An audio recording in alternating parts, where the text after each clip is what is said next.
So ito na nga, nagbabalik ako sa Bridgetown. Dito kasi yung site namin dati sa work sa CNX.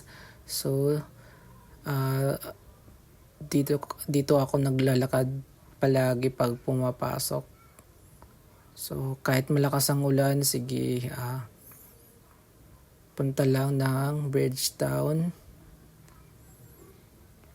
Ayan, kasi bala ko pumunta ng Opus Mall ngayon. Explore ng Opus Mall. So yan po yung araw-araw na nilalakad namin papunta ng work. Ayan. Ayan yung view niya. Ayan, dyan kami kumakain minsan sa KFC.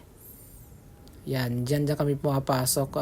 Giga Tower yata ito, nakalimutan ko na. So dito na ako sa may Opus Mall. Ayan.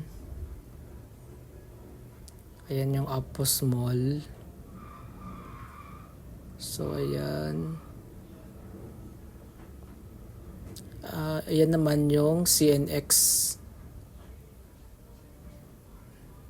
Tapos ayun. Tatawid na tayo dyan, papuntang Opus Mall. Ayan, papasok na tayo para to explore the mall. Kung anong meron sa loob. Ayan, para may idea kayo guys kung anong pwede nyong gawin dito sa Opus Mall. Ayan yung marketplace nila. Ayan.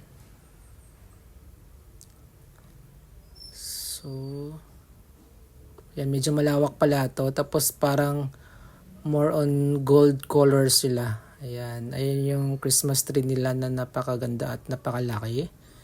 Ayan.